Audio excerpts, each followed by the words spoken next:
todos, sejam todos muito bem-vindos. É um prazer imenso estar novamente com todos vocês nessa reflexão mensal acerca da obra Pensamento e Vida, obra de Emmanuel, psicografia de Chico Xavier, obra muito importante dentro do movimento espírita, dentro das obras que Emmanuel nos traz por meio de Chico. E chegamos ao capítulo 22, que tratará da culpa. Tema importantíssimo, tema bastante relevante dentro da doutrina espírita, relevante dentro da psicologia humana, né? E podemos fazer vários links junto às obras de Joana de Ângeles, relacionados ao psiquismo e o que a culpa representa, enfim, para as nossas vidas, né? Sob a ótica espírita, podemos tratar desse tema e elucidar, né, alguns conceitos, algumas situações que ocorrem na nossa vida e que, bom, a culpa, conforme a visão de Emmanuel desse tema, é bastante relevante. Então vamos iniciar os nossos estudos de hoje, conforme sempre fazemos uma leitura de um trecho do capítulo e as nossas reflexões. Espero que nos acompanhem, espero que possamos juntos refletir e conseguir internalizar os conceitos que Emmanuel quer nos passar. Ok? Então deixa eu compartilhar com todos os slides para que a gente consiga iniciar os nossos trabalhos. Bom, como eu sempre faço, ou pelo menos como eu tenho feito, né? Eu trago uma provocação inicial. A culpa pode ser o lembrete da consciência desperta ou a prisão que nós mesmos construímos para não seguir adiante? Olha que frase importante. E como que nós conseguimos já trazer a culpa para essa esfera um pouco mais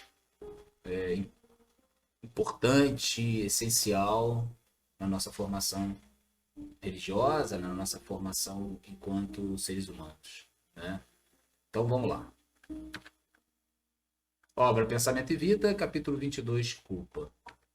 Emmanuel inicia: quando fugimos ao dever, precipitamo-nos no sentimento de culpa, do qual se origina o remorso, com múltiplas manifestações, impondo-nos brechas de sombra aos tecidos sutis da alma.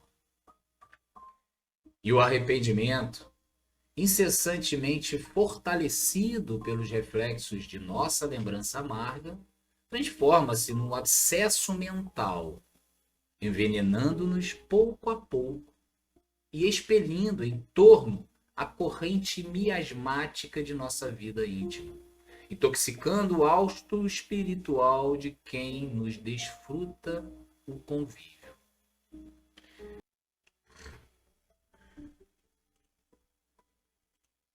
Bom, quando Emmanuel nos diz que ao fugirmos do dever, caímos no sentimento de culpa, ele está nos mostrando que a culpa não surge do nada. Ela é fruto de uma deserção.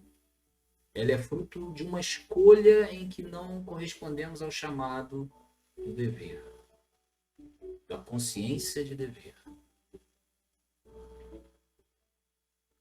Portanto, se não cumprimos os nossos deveres, possivelmente cairemos nesse sentimento de culpa. E a partir daí, nasce o remorso. Esse companheiro por assim dizer, silencioso, que vai nos corroendo por dentro, nos machucando, fazendo com que a gente fique bastante sentido de não ter cumprido com os nossos deveres, né? Nesse trecho já, Emmanuel nos deixa uma imagem forte. O arrependimento mal trabalhado se torna um abscesso mental. Olha que imagem forte ele nos traz. O que é um abscesso no corpo? Vamos pensar.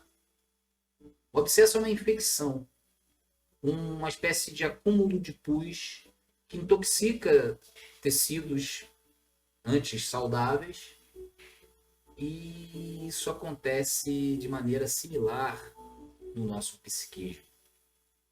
O arrependimento que não encontra uma espécie de reparação, uma espécie de elaboração, transforma-se com o passar do tempo em veneno, contaminando a nossa psique, a nossa alma. E podemos dizer que por meio dessa conexão que temos com todos que estão ao nosso derredor, até mesmo aqueles que convivem conosco, acabam sendo, por assim dizer, afetados por essa infecção, né? Bom, cabe lembrar aqui uma obra importantíssima dentro do campo da psicologia, que nos assevera que o mal-estar da civilização, esse mal-estar que é comum na nossa sociedade, muitas vezes está ligado ao peso da culpa. Ao peso da culpa que, por meio daquela voz interna, coibidora, rígida, se impõe sobre nós.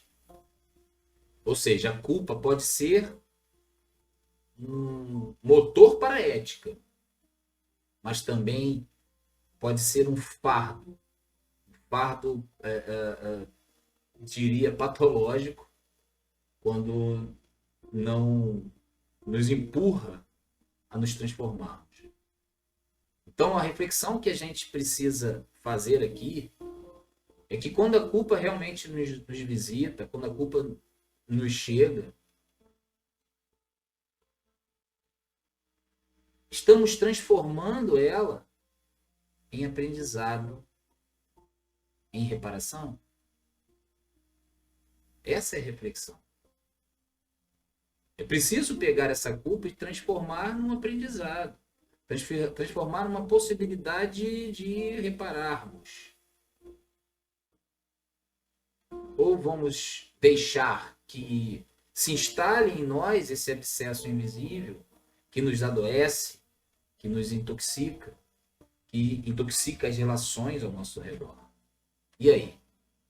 Essa é uma reflexão bastante importante que devemos fazer. Vamos continuar com a nossa leitura?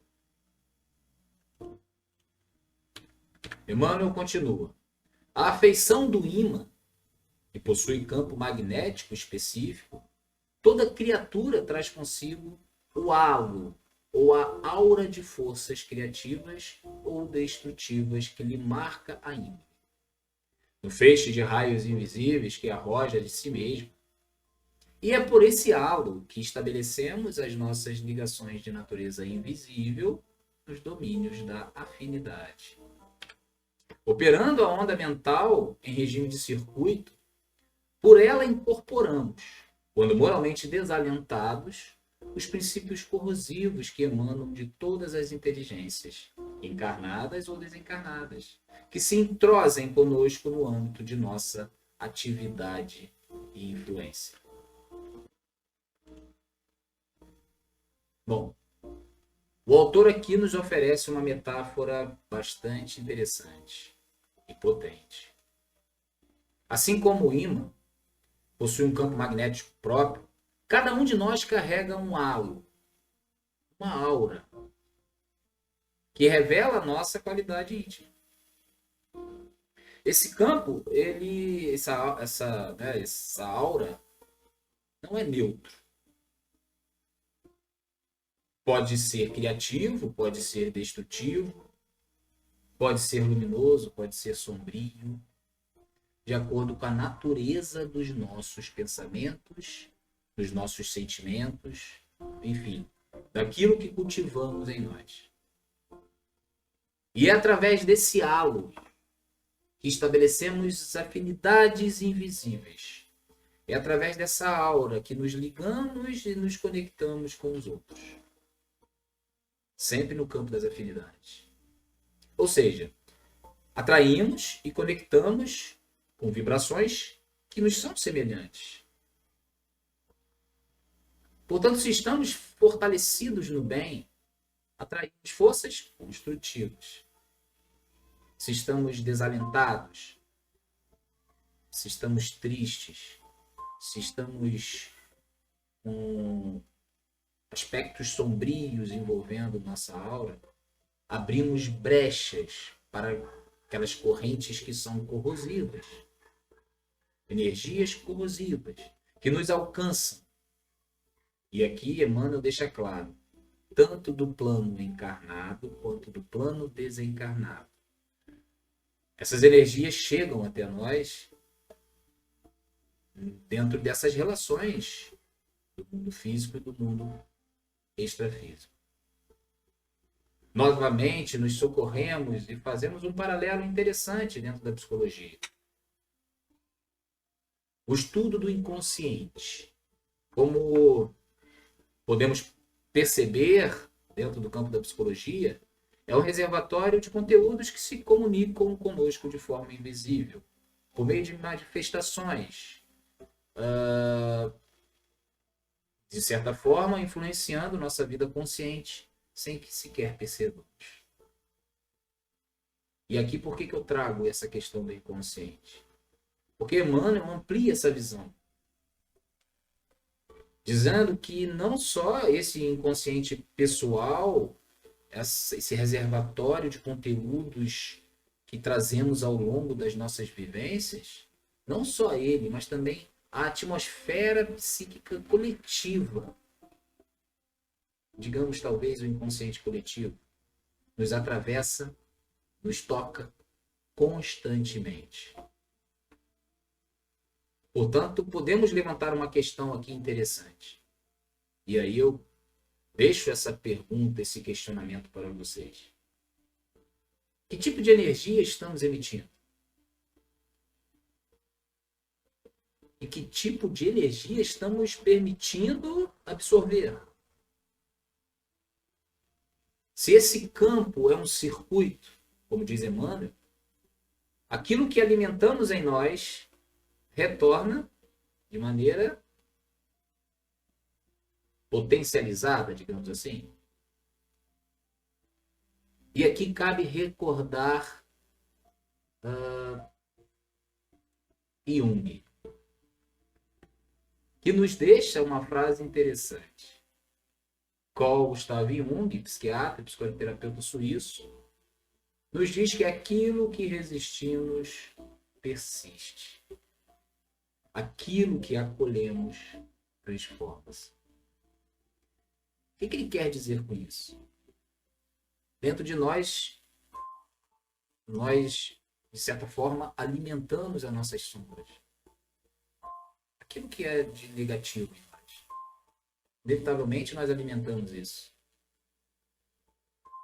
E, de certa forma, lutamos contra isso, resistimos, não queremos saber, não procuramos nos autoconhecer e lidar frente a frente com esses monstros internos.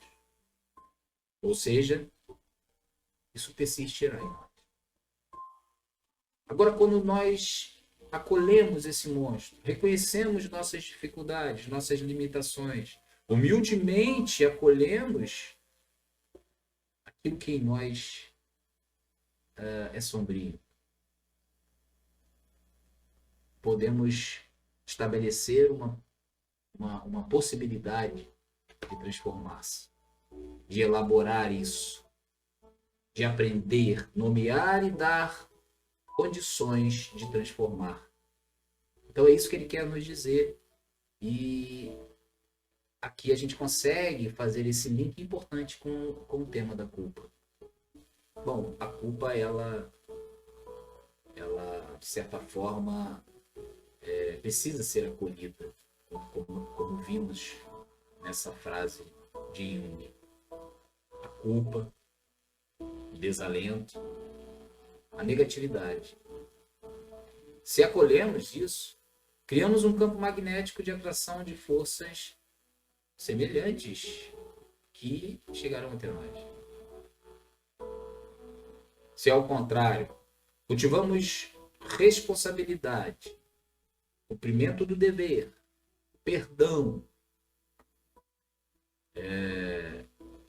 amor, o halo se torna criativo. Nossa aura é capaz de gerar cura, não apenas em nós, mas em quem vive conosco. Né? Vamos prosseguir. Projetando as energias dilacerantes de nosso próprio desgosto, ante a culpa que adquirimos, quase sempre somos subitamente visitados por silenciosa argumentação interior, que nos converte o pesar, inicialmente alimentado contra nós mesmos, em mágoa e irritação contra os outros. Olha que interessante.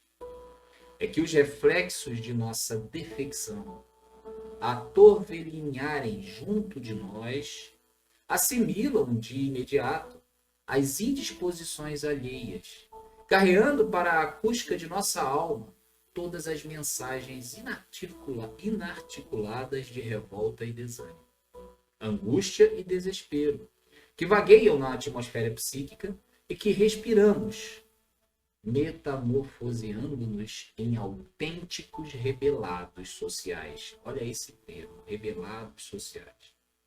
Famintos de insulamento ou de escândalo, dos quais possamos dar pasto à imaginação virulada pelas mórbidas sensações de nossas próprias culpas.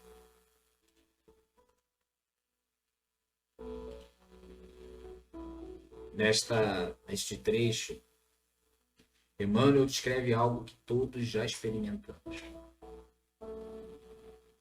Quando estamos mergulhados no desgosto pela própria culpa, e é assim que ficamos, é isso que a culpa faz em nós, esse pesar íntimo, essa ideia que nos leva para baixo, pode nos levar à mágoa, pode nos inverter em irritação contra os outros. Aquela pessoa que diz que se irrita com tudo. Podemos pensar na possibilidade de que ela esteja com um extremo sentimento de culpa.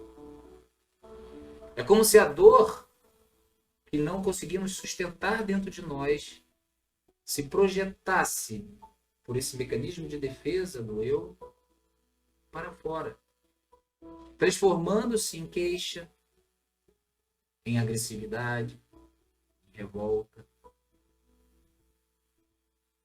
O texto nos mostra ainda que nossos reflexos internos não ficam isolados. Eles se entrelaçam àquelas outras indisposições dos que estão ao nosso redor. Atraem vibrações de revolta. Revolta atrai revolta. Irritação, agressividade atrai irritação e agressividade. Vibrações de desânimo, de angústia, que circulam nessa atmosfera psíquica em que coletivamente vivemos. E dessa forma, nesse estado, é que facilmente nos tornamos rebelados sociais, termo usado por Emmanuel. Pessoas que buscam o isolamento, pessoas que buscam talvez o escândalo, apenas para encontrar algum espaço onde ela possa descarregar a energia ruim da própria culpa. Joana de Ângeles, na sua obra Autodescobrimento,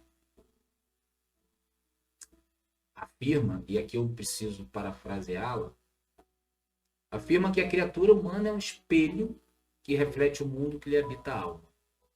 Emmanuel nos diz algo parecido, né? Se dentro de nós há revolta, se dentro de nós há ressentimento, será isso que refletiremos, contaminando não só a nós próprios, mas o ambiente em que estamos ali no momento. Olha a responsabilidade disso. Portanto, aqui eu quero fazer uma provocação para todos nós.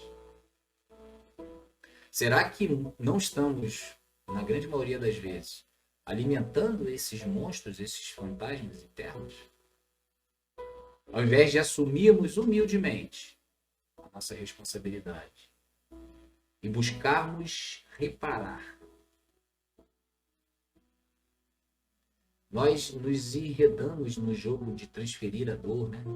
Deixando que a culpa nos torne instrumentos de discórdia. A culpa é esse instrumento que nos transforma nessa condição de irritabilidade, agressividade, por sua vez, como consequência, a discórdia. O autor Emmanuel e também Joana acabam convergindo para a mesma direção nesse sentido. Somente a lucidez, somente o amor consegue romper esse ciclo de intoxicação psíquica, por assim dizer. Portanto, aqui eu quero fixar em vocês uma frase importante que, ao meu ver,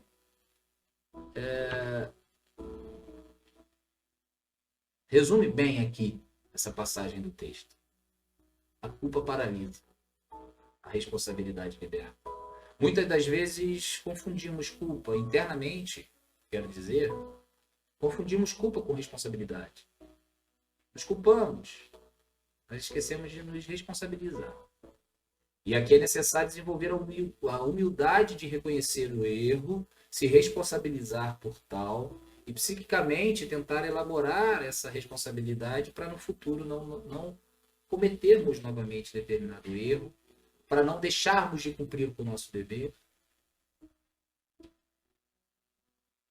Mas a grande maioria de nós alimenta a culpa.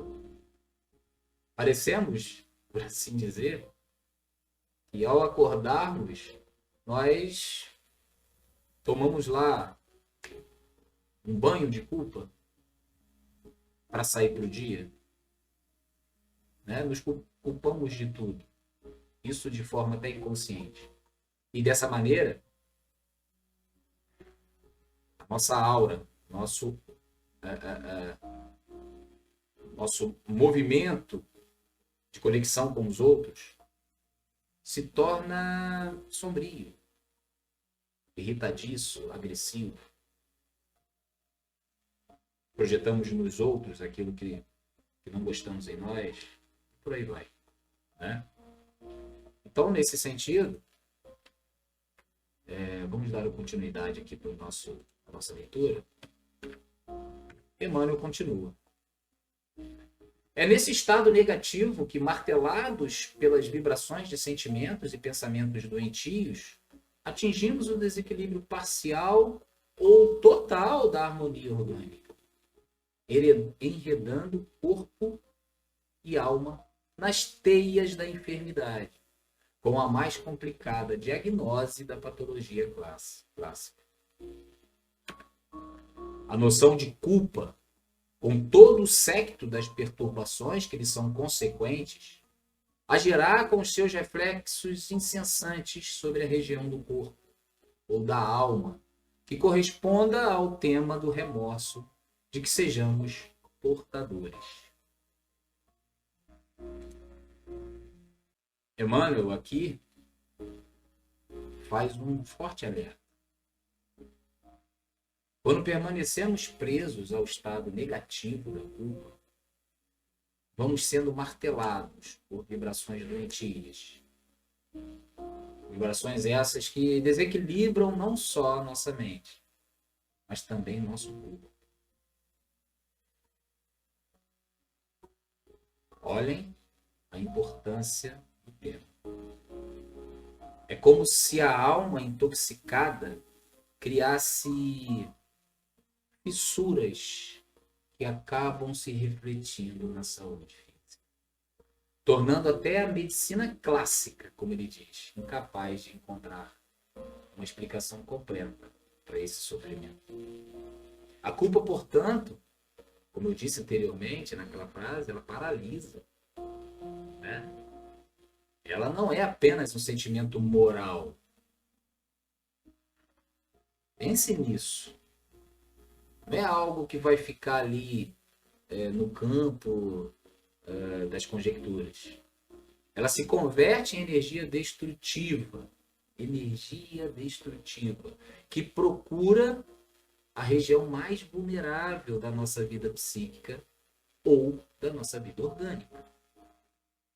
E ali ela se instala, produzindo enfermidade, produzindo patologias.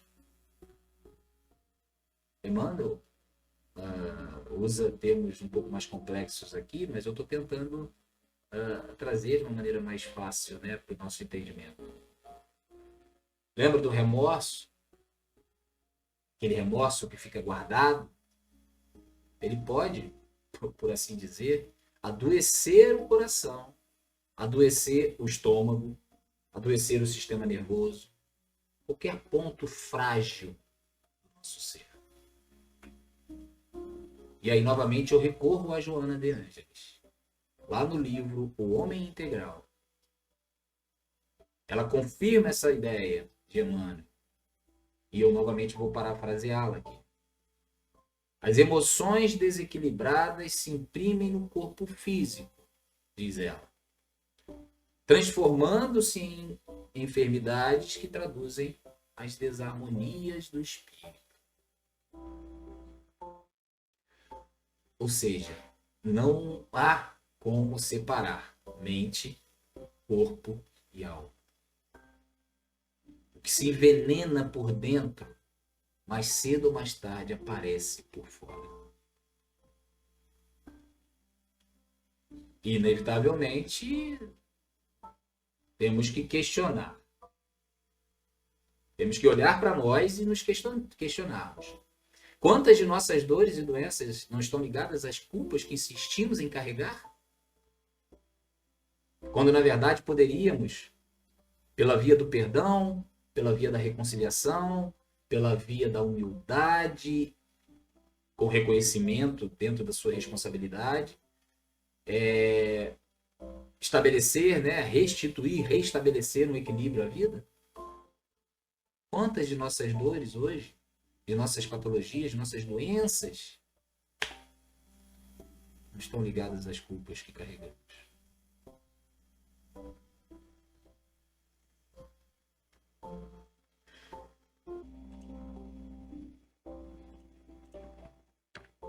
Continua Emmanuel. Toda deserção do dever a cumprir traz consigo o arrependimento que, alentado no espírito, se faz acompanhar de resultantes atrozes, exigindo por vezes demoradas existências de reaprendizado e restauração. Cair em culpa demanda, por isso mesmo, humildade viva para o reajustamento tão imediato quanto possível de nosso equilíbrio vibratório. Se não desejamos o ingresso inquietante na escola das longas reparações. É por essa razão que Jesus, não apenas como mestre divino, mas também como sábio médico, nos aconselhou a reconciliação com os nossos adversários, enquanto nos achamos a caminho com eles, ensinando-nos a encontrar a verdadeira felicidade sobre o alicerce do amor puro e do perdão sem limites. Emmanuel nos lembra, e aqui eu quero frisar essa frase, que toda deserção do dever traz consigo o arrependimento. Inevitavelmente. Deixamos de cumprir algo. Deixamos de cumprir aquilo que é o nosso dever. Nós vamos nos arrepender. E quando o arrependimento é alimentado sem nenhuma reparação, ele se converte em um sofrimento prolongado. E olha o que ele diz, exigindo até mesmo existências inteiras de reaprendizado, existências inteiras de restauração. A culpa, portanto, não é aquela coisa assim, como se fosse uma sensação passageira. Ela se inscreve em nossa história espiritual, se inscreve no nosso psiquismo e pede reequilíbrio. Por isso Emmanuel insiste, e aqui eu quero frisar novamente isso, na humildade viva.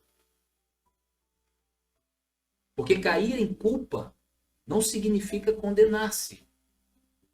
Não significa paralisar-se. Acabou, não tem mais como resolver.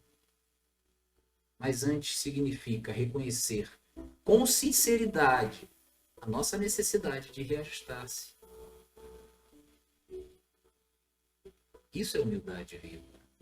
Reconhecer que precisamos nos reajustar. Precisamos refazer o caminho o quanto antes.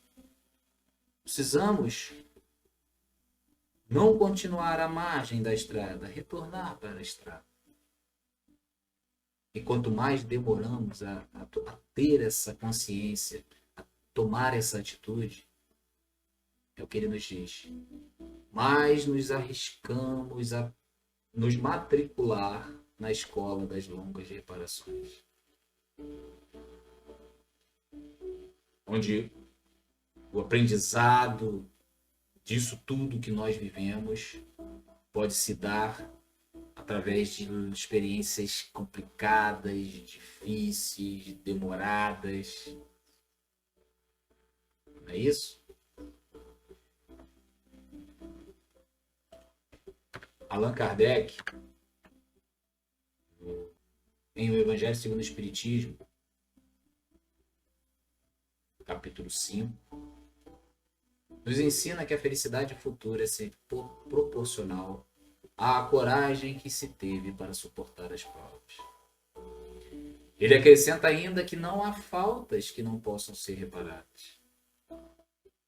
E isso dialoga diretamente com o que Emmanuel nos propõe aqui nesse texto. O arrependimento sincero e a reparação imediata evitam que a culpa se transforme nessa prisão prolongada da alma. E Emmanuel finaliza nesse último slide recordando Jesus, que não apenas nos trouxe lições morais, mas também nos proporcionou receitas terapêuticas. E qual que é ela? Reconciliar-se com os adversários enquanto ainda estamos a caminho. Estamos caminhando nessa estrada evolutiva ao lado dos nossos algozes, dos nossos adversários, mas que antes são nossos irmãos.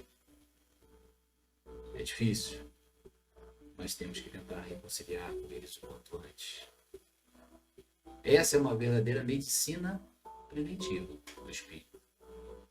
E nos convida a escolher agora, hoje, o caminho do perdão e do amor sem limites, antes que a vida nos obrigue a aprender pela dor. Portanto, Allan Kardec nos deixa essa frase que corrobora o que Emmanuel está nos trazendo, né? E dessa forma a gente pode compreender o quanto temos que trabalhar a nossa culpa, trabalhar a nossa maneira de encarar o que há de mais sombrio em nós. E para finalizar, quero deixar essa frase para pensarmos sobre a culpa. A culpa só encontra sentido quando se transforma em perdão e aprendizado. A culpa só encontra sentido quando se transforma em perdão e aprendizado. Que possamos aprender com a culpa. Que possamos aprender perdoando. Primeiro a nós mesmos. E depois o próximo. Nesse sentido, quero agradecer a todos que me acompanharam até aqui, com a certeza de que conseguimos abstrair do texto questões conceituais muito interessantes em torno do tema culpa. Fico feliz por poder estar trabalhando esse livro, essa obra maravilhosa, e poder estar em condições de facilitar a compreensão dos textos de Emmanuel. Que o nosso Mestre Jesus alcance o coração de todos nós, nos abençoando, fazendo com que possamos olhar para si, nos perdoar, perdoar o próximo e, bom, que a culpa não nos paralise, mas que antes, humildemente, possamos reconhecer as nossas responsabilidades e nos movimentarmos no sentido de nos tornarmos cada vez melhor. Muita paz, muita luz a todos. Gratidão.